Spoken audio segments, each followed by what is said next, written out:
Bonjour mes chers auditeurs, c'est All India Radio Delhi. Aujourd'hui, nous sommes le 11 décembre 2020.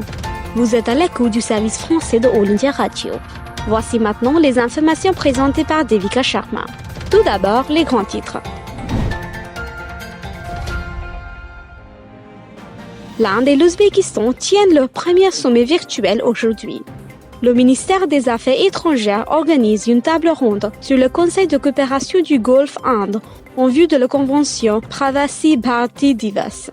L'Inde propose d'augmenter les capacités chez les professionnels bangladais pour une distribution efficace du vaccin contre la COVID-19. L'Inde et le Népal décident d'ouvrir des vols dans le cadre des bulles de voyage.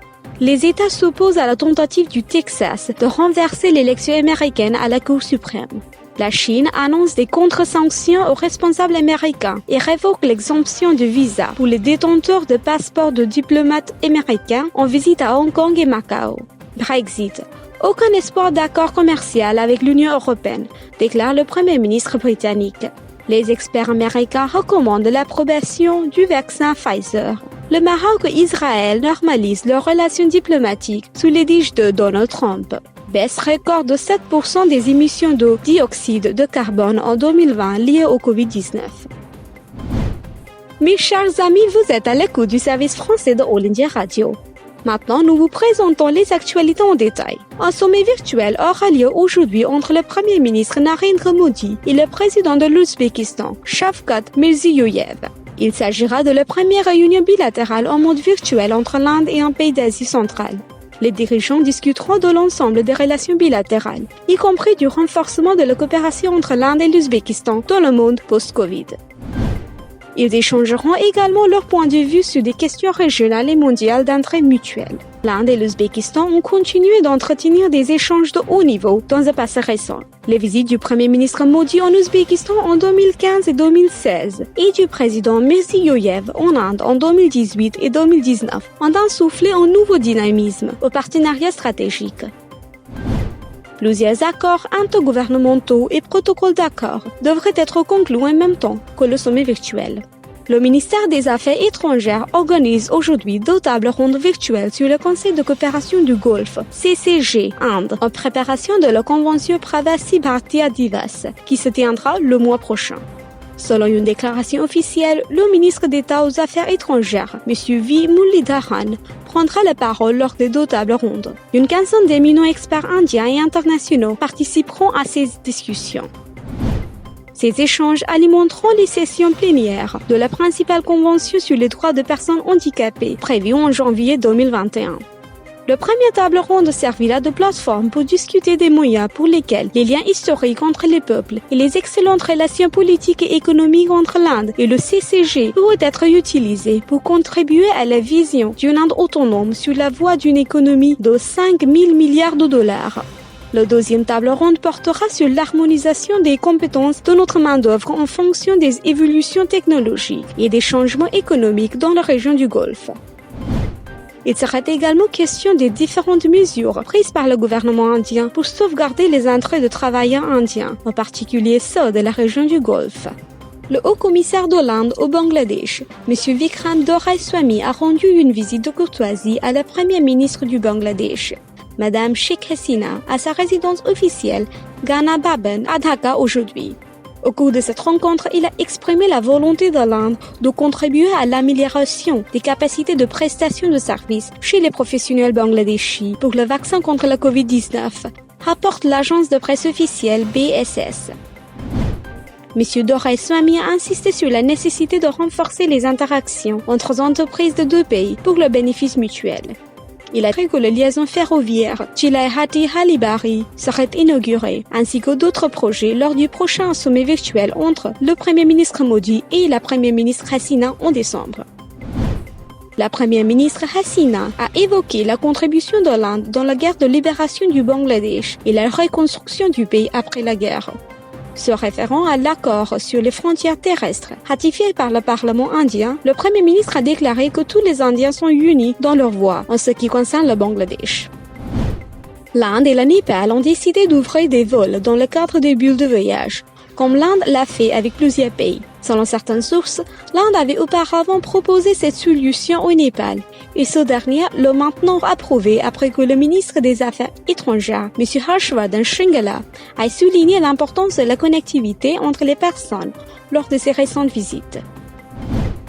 Le processus est en cours avec les Indiens, les Népalais, les titulaires de cartes OCI, PIO, de toute nationalité et tous les titulaires de visas indiens en cours de validité.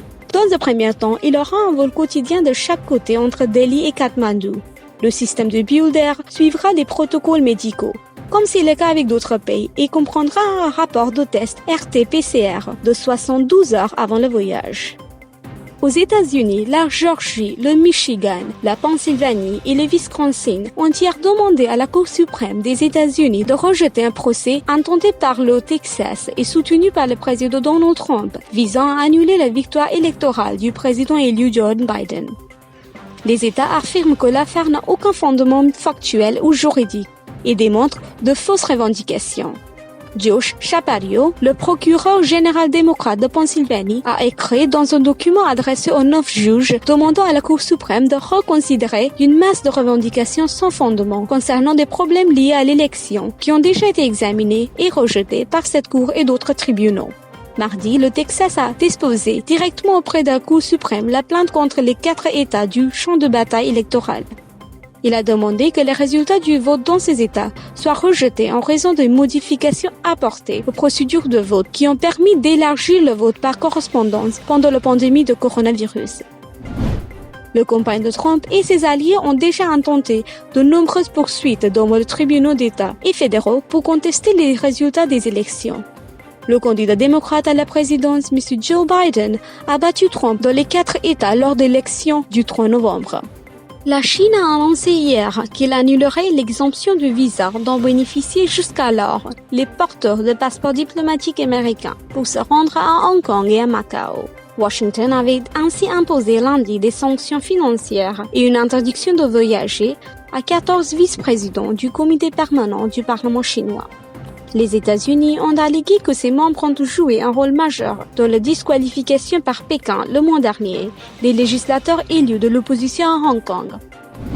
La porte-parole du ministère chinois des Affaires étrangères, Hua Chunying, a déclaré lors d'un point de presse à Pékin que la Chine avait décidé d'imposer des sanctions réciproques contre certains fonctionnaires américains, membres du Congrès, personnel d'organisations non gouvernementales et membres de leur famille en raison de leur comportement flagrant à Hong Kong.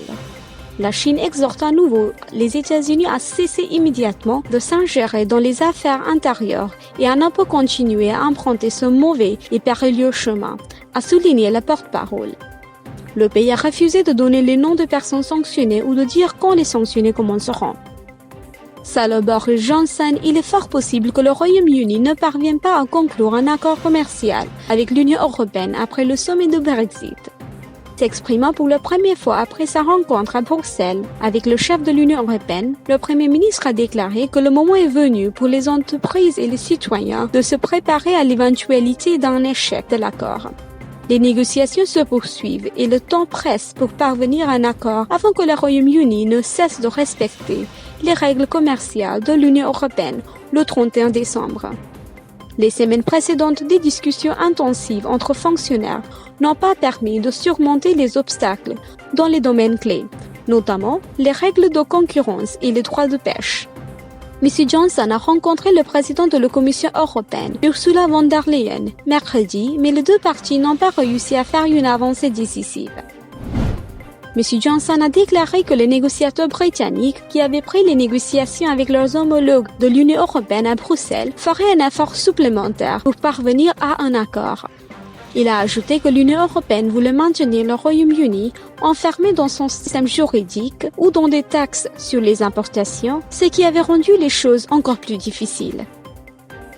Les experts médicaux ont recommandé à la Food and Drug Administration américaine d'approuver en toute urgence le vaccin contre le COVID-19 de Pfizer-BioNTech. Cette décision fait suite à la réunion d'un panel de 23 membres pour déterminer si les avantages du médicament l'emportent sur les risques. Le vaccin de Pfizer a déjà été approuvé pour le public au Royaume-Uni, au Canada, à Bahreïn et en Arabie Saoudite. Le médicament doit encore être officiellement approuvé par le responsable des vaccins de la FDA, ce qui devrait se faire dans les prochains jours. Cette recommandation intervient un jour après que les États-Unis aient enregistré plus de 3000 décès au cours des dernières 24 heures, soit le total le plus élevé en un seul jour dans le monde. Le Maroc est devenu le dernier pays de la ligne arabe à accepter de normaliser ses relations avec Israël dans le cadre d'un accord négocié avec l'aide des États-Unis. Dans le cadre de cet accord, les États-Unis reconnaissent la souveraineté marocaine sur le Sahara occidental. Le président américain Donald Trump a annoncé hier l'accord sur Twitter. Une autre avancée historique aujourd'hui, a écrit sur Twitter le président américain. Nos deux grands amis, Israël et le Royaume du Maroc, ont accepté de normaliser complètement leurs relations diplomatiques, un grand pas en avant pour la paix au Moyen-Orient. Le Maroc est le quatrième État à conclure un tel accord avec Israël depuis le mois d'août. Ces accords ont également été conclus récemment avec les Émirats arabes unis, le Bahreïn et le Soudan. Avec l'Égypte et la Jordanie, le Maroc devient le 6e membre de la Ligue arabe à normaliser ses relations avec Israël. La religion du Sahara occidental fait l'objet d'un différend entre le Maroc et les indépendantistes du Front Polisario, soutenu par l'Algérie. Les responsables ont déclaré que l'accord prévoit leur réouverture des bureaux de liaison à Tel Aviv et Rabat. Le Maroc accorderait des vols directs à destination et en province d'Israël à tous les Israéliens. Les chercheurs affirment qu'en réponse aux mesures de confinement prises contre l'épidémie de Covid-19, le monde a connu la plus forte baisse annuelle des émissions de dioxyde de carbone depuis la guerre mondiale. L'étude indique que les émissions de dioxyde de carbone d'origine fossile ont connu une baisse record de 7% en 2020. La France et le Royaume-Uni ont connu les baisses les plus importantes, principalement en raison de graves arrêts de production en réponse à une deuxième vague d'infection. La Chine, en revanche, a connu un tel rebondissement du coronavirus que les émissions globales pourraient augmenter cette année. La baisse du carbone en 2020 est la plus importante de toutes les grandes chutes précédentes car l'équipe du projet mondial sur le carbone a enregistré une baisse des émissions de carbone de 2,4 milliards de dollars. La baisse enregistrée en 2009 pendant la récession économique mondiale n'a été qu'un demi-milliard de tonnes, alors que la fin de la Seconde Guerre mondiale a vu les émissions diminuer de moins d'1 milliard de tonnes. En Europe et aux États-Unis, la baisse a été environ 12% sur l'année, mais certains pays ont enregistré une baisse plus importante. La France a enregistré une baisse de 15% et le Royaume-Uni de 13%, selon une analyse. C'était notre bulletin d'information. Mes chers auditeurs, ne quittez pas l'écoute du service français de All India Radio. Maintenant, nous vous présentons le commentaire sur un sujet d'actualité. Le commentaire d'aujourd'hui porte sur l'appel du Premier ministre à garder les entrées de la nation suprême. Le Premier ministre Narendra Modi a posé jeudi la première pierre du nouveau bâtiment du Parlement indien. Le nouveau bâtiment fait partie intégrante de la vision d'Atmanirbhar Bharat, ou l'Inde autonome, et constituera une occasion historique de construire un Parlement populaire pour la première fois après l'indépendance, qui correspondra aux besoins et aux aspirations d'une nouvelle Inde à l'occasion du 75e anniversaire de son indépendance en 2022. La cérémonie a été assistée par le président de Lok Sabha, M. Om Birla, le ministre de l'Intérieur de l'Union, M. Amit Shah, le ministre de la Défense, M. Rajnath Singh, et d'autres ministres de haut rang. Une cérémonie de pierre pour toutes les religions a eu lieu à cette occasion. S'exprimant à cette occasion, le Premier ministre a déclaré qu'il s'agissait d'une étape importante dans l'histoire démocratique de l'Inde, remplie de l'idée de l'indiennité. Il a ajouté que le début de la construction du nouveau Parlement indien est l'une des étapes les plus importantes de nos traditions démocratiques. Il a appelé le peuple indien à construire ensemble ce nouveau bâtiment du Parlement. Il a dit qu'il ne pouvait pas être plus beau ou plus pur que le nouveau bâtiment de notre Parlement. Témoin lorsque l'Inde célèbre 75 ans de son indépendance. Le Premier ministre Modi a rappelé le moment où il est entré au Parlement pour la première fois, en 2014, en tant que député. Il a dit que lorsqu'il était entré au Parlement pour la première fois, il a baissé la tête et a salué ce temple de la démocratie avant d'y entrer. Il a fait remarquer que de nombreuses nouvelles choses sont en cours dans le nouveau Parlement qui augmenteront l'efficacité des députés et moderniseront leur culture de travail. Il a dit que si l'ancien Parlement donnait une direction à l'Inde pour son indépendance, le nouveau bâtiment deviendrait un témoin de la création de Atmanirbhar Bharat ou l'Inde autonome. Si le travail était fait pour répondre aux besoins du pays de l'ancien Parlement, alors que les aspirations de l'Inde du XXIe siècle se réaliseraient dans le nouveau bâtiment. M. Modi a fait remarquer qu'ailleurs, la démocratie concerne les procédures électorales, la gouvernance et l'administration. Mais la démocratie en Inde concerne les valeurs de la vie, c'est le mode de vie et l'âme d'une nation. Il a ajouté que la démocratie indienne était un système développé au cours de siècles d'expérience. Il y a aussi un mantra de vie, un élément de vie ainsi qu'un système d'ordre dans la démocratie en Inde. Selon lui, c'est la force démocratique de l'Inde qui donne une nouvelle énergie au développement du pays et donne une nouvelle foi à ses compatriotes. Il a déclaré que la démocratie en Inde était constamment renouvelée chaque année et que la participation électorale augmentait à chaque élection. Le Premier ministre a déclaré que la démocratie en Inde a toujours été un moyen de résoudre les différends avec la gouvernance. Différents points de vue, différentes perspectives permettent à renforcer une démocratie dynamique. Il a dit que notre démocratie avait progressé dans le but qu'il a eu toujours place pour les différences, donc qu'elle n'est pas entièrement déconnectée du processus. Il a souligné que les politiques et la politique peuvent varier, mais nous sommes pour le service du public et il ne devrait y avoir aucune différence dans cet objectif ultime. Il a ajouté que le débat a lieu au sein du Parlement ou à l'extérieur. La détermination envers le service national et le dévouement à l'intérêt national devraient y être constamment reflétés. Le Premier ministre a exhorté le peuple à se souvenir de sa responsabilité et d'éveiller l'optimisme envers la démocratie, qui est à la base de l'existence du Parlement. Il a rappelé que chaque député qui entre au Parlement est responsable envers le public, ainsi que la Constitution. Il a dit qu'il n'y a pas de rituel en tant que tel pour consacrer ce temple de la démocratie. Ce sont les représentants du peuple qui viennent dans ce temple qui le consacreront. Il a dit que leur dévouement, leur service, leur conduite, leurs pensées et leur comportement deviendront la vie de ce temple. Le Premier ministre a exhorté le peuple à prendre l'engagement de garder le sapin de l'Inde, de ne vénérer que le progrès de l'Inde et le développement de l'Inde. Chaque décision devrait accroître la force du pays. Il a dit que l'entrée de la nation était primordiale. Il a demandé à chaque de prendre l'engagement qu'il n'y aura pas plus d'entrée pour eux que l'entrée nationale.